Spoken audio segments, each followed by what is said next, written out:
But we've got 7 appearances left. 7. That includes matches, that includes promos, that includes hype segments, that includes everything. 7 appearances left with John Cena as an active WWE competitor. And this is what we've got. We've got Raw next week in Springfield, Massachusetts. John Cena will show up at Raw. It was startling to hear him on SmackDown say that this was his last episode of SmackDown. Like that this was his last SmackDown as an active wrestler. I mean, that's crazy. I mean, he's so closely associated with SmackDown. That's where he made his debut. It's where he became a star. But so he's done on SmackDown. He's got no more SmackDowns. He's got Raw in Springfield, Massachusetts next week. Then WrestlePalooza, where he's wrestling Brock Lesnar on the 20th of September. Then he's gone as of what we have. The information that we have is he's gone for a month after that, and we see him again, or 3 weeks, and we see him again at Crown Jewel. So we don't see him between WrestlePalooza and Crown Jewel. So maybe it'll be a rematch. I don't know what it'll be. Then he's gone for a month, like Crown Jewel. So maybe he won't even have a match at Crown Jewel. Maybe it's just an appearance to cut a promo. Or maybe there's like, hey, I'm coming to Crown Jewel for an open challenge and we'll just do some kind of match. Yes, AJ? Could he set up his final opponent at Crown Jewel? Could that be where that starts, or is it too early? I don't know. It's so early. It's October 11th. That's 2 months before his retirement match. I kind of think that if okay, so I'll just tell you. Crown Jewel, then he's got 2 episodes of Raw. One in Boston on the 10th of November, and one at Madison Square Garden on the 17th of November. Those 2 Raws lead to Survivor Series on the 29th of November. And then after that, it's just his retirement match. So realistically, after this Brock Lesnar match at WrestlePalooza, he's got time for one more story and a retirement match. So I'm going through this, right? And I'm going, okay, I don't know. I love that he's putting all these tribute moves into his final matches, especially for people that he's just not going to get a chance to wrestle against, whether it's Edge or Kevin Owens or Kurt Angle or any of those guys that he's been tributing. I think it's really, really cool. But realistically, it's like, okay, I don't think he's going to wrestle on Raw next week. I think that'll be the kind of go-home promo to his match with Brock Lesnar.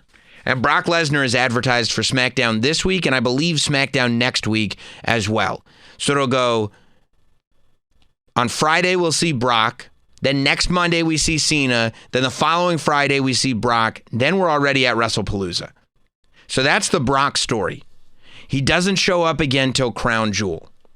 So if he doesn't show up again till Crown Jewel, I wonder, I mean, at that, it's like all the way to Australia, you got to see a match, right?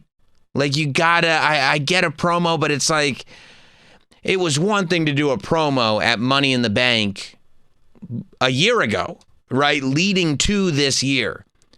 But with everything that we've seen, I almost go, okay, that's the moment for him to just go to Crown Jewel and do an open challenge, right? What if you just advertised it that way? John Cena goes to Perth with an open challenge. And that way it could be anybody. And we're all buzzing about who it could be. It could be a Brock Lesnar rematch. It could be this. It could be that. And then we get one of these matches that we're looking for. Maybe that's where you can do the AJ Styles match. Maybe that's where you can do, I don't know, there's so many. I would probably say, okay, if you want me to just pick, I'm going to go no match on Raw in Massachusetts, WrestlePaloozas with Brock Lesnar, Crown Jewel, open challenge, answered by AJ Styles.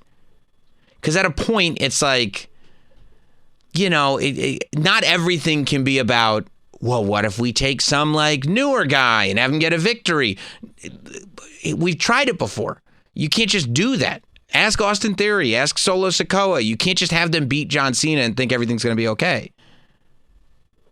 Then you got 2 Raws in Boston and New York City leading up to Survivor Series. So when you look at it on paper now, and you realize that between now and Survivor Series, he might only have 2 matches, if that. Do you want John Cena in a War Games match, or do you want John Cena in a singles match at Survivor Series? What do you think, Susumu? I was thinking, how is there a connection for Cena to work himself into a War Games match? Because, like, the past couple War Games matches, they all had, like, a story tied into it. Mostly it's Bloodline story. But how do you work Cena into a match, like a War Games match? How do you do it? Okay, I'm glad you asked me. How about this? How about Cena beats AJ Styles Cena beats Brock Lesnar at WrestlePalooza. Cena beats AJ Styles at Crown Jewel. Cena now goes to Raw on the 10th of November in Boston. We get a match. Maybe it's Braun Breaker. Maybe it's Braun Breaker. And Brock shows up again. That'll now be almost 2 months since WrestlePalooza. So it'll be a good chunk of time has passed. Brock Lesnar shows up, and John Cena says, I don't think this is going to get settled between you and me, Brock Lesnar, unless it's in a cage. And one cage won't suffice. We need to do this in the War Games. And we build Team John Cena versus Team Brock Lesnar. And Team John Cena is just a super babyface team, and Team Brock Lesnar is just a super heel team. So theoretically, you could do like John with, let's say, Cody, let's say Roman, let's say, and maybe these are all people that John has had matches with too. Maybe you throw an AJ Styles in there. Maybe you throw an LA Knight in there to give him a rub, something like that. And then the bad guy team can be Brock, maybe all 3 members of the Vision, and maybe Drew McIntyre, right? Well, if that's the case, like, you got to put Randy on the team. You got to put him on Team Cena. That's a great time. Great. Yep. Maybe instead of LA Knight or instead of what? Yes. I 100% agree with you, Susumu. Randy Orton gets on the War Games team. I think it's crucial that Drew McIntyre be on, and then Raw at Madison Square Garden is where you can build these teams, right? And then even though John Cena won't be on the Raw before Survivor Series, the other guys will. So you can build that there. If Drew McIntyre is on that villain team, then you can build a scenario where John's retirement match that comes after Survivor Series, the last one, is John Cena versus Drew McIntyre. And that's where you get the John Cena loss. That's where you get Drew McIntyre taking the dub. Because you can't have John Cena lose a bunch of matches. Like, it just doesn't make any sense, because if you have John Cena lose all the matches, there's no value in getting those victories, right? You have to have John Cena just having great matches with people. I think Sami Zayn gained tremendously having a great match with John Cena that he didn't win, but he also didn't necessarily lose, right? And I think that you can have that with multiple people. Even if they lose, I think John Cena versus AJ Styles can be a reminder that AJ Styles is a great wrestler. John Cena can still win. Brock Lesnar versus John Cena, at this point, after what we saw at SummerSlam several years ago, John Cena's owed that next win against Brock Lesnar. And that's what would make, if Brock Lesnar just beats John Cena, how do we get to Team Brock versus Team John in Hell in a Cell? It doesn't happen. So maybe do John, Roman, Cody, Punk, Randy. We like that? Yeah. And then you could do Brock, Seth, Drew, and then maybe the other 2 Vision guys. I'm just thinking on my feet here. I might be missing some guys. But yeah. And then you get to that retirement match with Drew McIntyre. So realistically, and maybe Drew pins him in War Games. Although you kind of want John Cena. It's all the baby faces. You got to have the baby faces win. But maybe Drew gets screwed. And then Drew gets the retirement match. And yeah, maybe Drew gets screwed. He has a complaint. John Cena versus Drew McIntyre for the retirement match. Drew McIntyre wins. That's where I've got. So I've got promo on Raw. John Cena beats Brock Lesnar at WrestlePalooza. Open challenge at Crown Jewel. John Cena beats AJ Styles. Raw in Boston, open challenge. Braun Breaker comes out. Brock Lesnar interrupts, doesn't put his hands on Braun Breaker, but beats the ever-living you-know-what out of John Cena. Raw at Madison Square Garden, the War Games team is built, and now we've got that history with Braun Breaker. Brock Lesnar didn't put a hand on Braun Breaker because Braun Breaker's going to end up on the same team as Brock Lesnar in War Games. And then coming out of that, we've got Drew McIntyre. So realistically, in my scenario, you've got 3 singles matches left with John Cena. AJ or Brock. If you're counting WrestlePalooza, it's Brock. It's 4. Brock, AJ, Braun Breaker, and Drew. Beats Brock, beats AJ. Braun Breaker is the non-finish, DQ. Drew, he loses. I think I just did it perfectly, dude.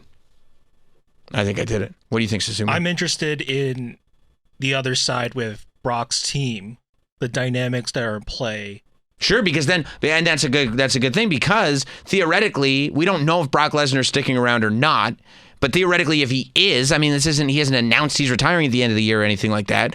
So the idea would be that maybe some tension does exist, maybe with the Heyman guys. Maybe that can take us to Braun Breaker versus Brock Lesnar at some point. I'm down for that. Just thinking about the fact that you brought that up.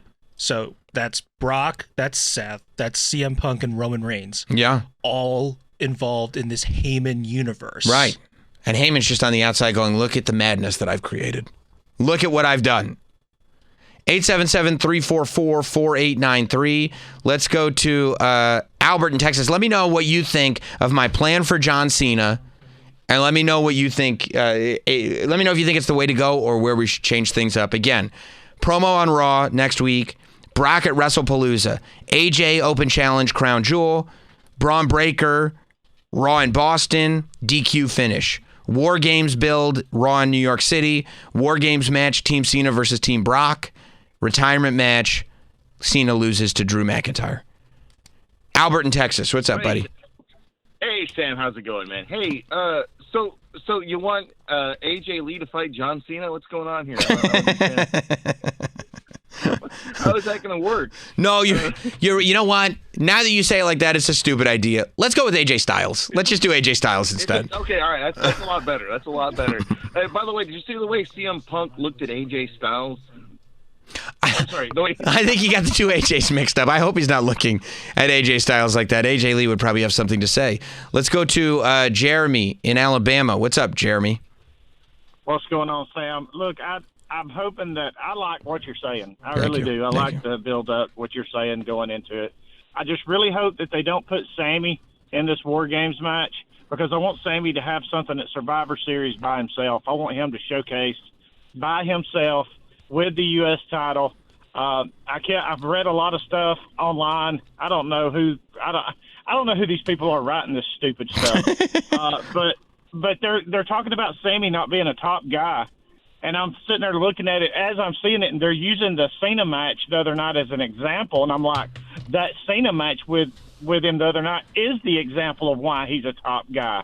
John Cena looked at him and saw him as a top guy. Triple H sees him as a top guy. These guys, I mean, it's crazy, but I just really don't want to see Sammy in that, because I feel like it's going to dilute. No, I'm with you. I'm with you. Hang on, I'm gonna drop you because we're probably talking about Sami Zayn a little later. But yeah, no, I think that you're right. I don't have Sami Zayn in that match. Cody in Toledo. What's up, Cody? Hey, Sam. Love your fantasy booking so far, but one change, it's got to be Gunther at the end. Gunther, the ring general. I would love to see him versus Brock or John Cena. I mean, look, John's career. I would love to see it, but you hit the nail on the head when you said Brock. It's very similar to John Cena Brock, and also it's a little bit predictable. Does Gunther take the energy of beating John Cena and become anything different? I think not. I think that Gunther's already got it. I think Drew McIntyre is in a position where he's a top heel right under being unbeatable because he gets beat all the time. So the idea that he could get that victory and carry that as his prize, I think would change things for Drew McIntyre going into 2026. I think going into 2026, it makes Drew McIntyre the guy. Eric in California. How you doing, Sam? Great. Hey, one change in your war game. Mm-hmm. Take out Drew, put in the Vision, but have Drew interfere, have Cena's team lose. That way Drew can have something. Yeah. Say, oh, Cena. No, I don't. I'm going to drop you, buddy. I appreciate you, buddy, but you're not. You don't have people interfere in a War Games match. It kind of takes away the whole premise of the War Games match. All that steel around the ring is supposed to stop people from interfering in the War Games match, and there's enough storytelling that you can do in that ring that would take you to John Cena versus Drew McIntyre, where you would eventually go. But for me, I feel like that's what you've got. You want to have the biggest moments with John. You want to have the best matches, but at the same time, you want to do the best for as many people as you can on his way out. And I think doing it that way is the way to do it.